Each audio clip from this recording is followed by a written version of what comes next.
The dinner table was perfect polished silverware, sparkling wine glasses.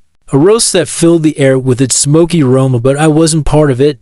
I sat at the end, silently, while my father's eyes darted over me like I was an insect, a blemish in his perfectly curated world. Street garbage, he sneered, slamming his hand on the table, making the glasses tremble. Why are you even here? Go on, leave before you ruin the night. My mother chuckled, a hollow, cruel sound, and my siblings smirked, reveling in my humiliation. I felt the weight of their laughter pressing down on me, suffocating, familiar, unbearable. I didn't respond. I didn't flinch. Instead, I let my fingers trace the rim of my wine glass, letting the cold feel anchor me. I could see the flicker of satisfaction in his eyes, the kind of satisfaction people get when they think they've crushed someone completely. But they didn't know they never did. I left the table silently, my chair scraping against the floor with a sound that echoed in the room. My father barked after me, demanding I explain myself, calling me names, his voice rising into a crescendo of rage. Street garbage, you're nothing. My mother laughed again, leaning back in her chair, delighted by the spectacle. As if my pain were some form of entertainment. Outside, the night air hit me, sharp and cold. But I breathed it in like a drug. My mind was racing, not with anger, not with despair, but with plans, quiet, meticulous, unstoppable plans. I thought of the countless times they had humiliated me, the nights I cried silently in my room, the endless reminders that I was worthless in their eyes. And tonight, it would end, not with shouting, not with tears, but with precision. I walked past the glow of the streetlights, past the muffled laughter leaking through the windows. I thought about their pride, about how fragile their carefully constructed facades were. All of it would crumble. I already knew the first move. I had been patient, waiting, biding my time.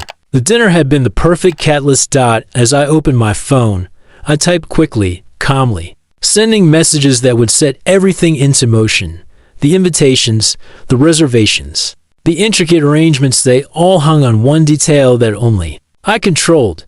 And I smiled, quietly, knowing that the next time they celebrated, the world they loved so much would bend in a way they never anticipated. The night stretched on as I walked, and with every step, my confidence grew. The laughter from inside the house no longer pierced me. I had been underestimated my whole life, dismissed as weak, useless, a street garbage. But the streets had taught me resilience. The streets had taught me strategy. And now, the streets had given me the perfect plan. I paused under a street lamp, looking back at the glowing windows of the house, imagining their shocked faces. They had always underestimated me, never realizing that the quiet ones, the ones they mocked, are often the most dangerous. And tonight, the tables would turn. Their celebration, their laughter, would meet silence, confusion, and a carefully orchestrated chaos. Every detail mattered. I knew their routines, their schedules, their friends, even their trusted vendors. And I had allies they never imagined, people who owed me small favors, people who trusted me in ways they would never trust again. This wasn't revenge born of impulse, it was a symphony, every note meticulously placed, and I was about to conduct the crescendo. The air smelled faintly of winter frost, biting at my skin, but I barely felt it. My mind was ablaze, weaving possibilities, each one more precise. Then the last, I could almost hear the silence that would descend upon them, the disbelief in their eyes when they realized they had been outmaneuvered by the one they dismissed as nothing. And in that moment, walking alone beneath the city lights, I felt a calm, cold satisfaction. This wasn't just about a dinner insult. This wasn't just about being called street garbage. This was about reclaiming power, redefining respect, and making them understand that underestimating me had been their greatest mistake. The next morning, the house was quiet, deceptive, calm, but I knew every heartbeat inside it. I entered, not with rage, not with noise, but with the kind of silence that unsettles even the most arrogant. My father sat in the living room, reading the newspaper, pretending nothing had happened the night before, as if my absence had erased me from existence. My mother sipped her morning coffee, humming lightly, Oblivious to the storm that had quietly descended around them, I smiled, calm, unshakable. "Good morning," I said, my voice even, controlled, carrying an edge they couldn't place. My father looked up, startled, confusion flickering across his features. "You're back," he stammered. His voice carried arrogance, disbelief, and a hint of unease that I hadn't heard before. "I'm here," I said simply, stepping into the kitchen. And then I began, small actions at first, subtle, almost invisible. Their accounts, the reservations, for their extravagant dinner parties. The favors they relied on. I had quietly altered everything over the past weeks. Today, it would unravel. I watched as my mother reached for the phone, intending to call my siblings to gossip about me, and found her contacts inaccessible. She frowned, confusion replacing her smugness. My father tried to check his emails. The same pattern emerging, every important arrangement, every appointment, every contact he depended on had quietly vanished or been rerouted meticulously. Untraceably, they looked at me, eyes widening, as the realization began to seep in. My calm demeanor, my measured pace, the quiet patience they hadn't anticipated it. Every move I had made over the past months, every observation, every small detail they ignored, they were all now weapons in my hands.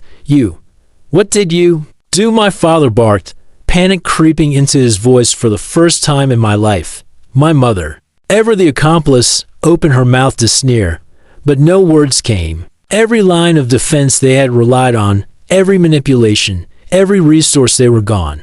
I walked slowly through the house, tracing my fingers over the furniture they had always flaunted, imagining the panic building behind their eyes. "I simply plan," I said, letting the word hang in the air. It was both confession and threat.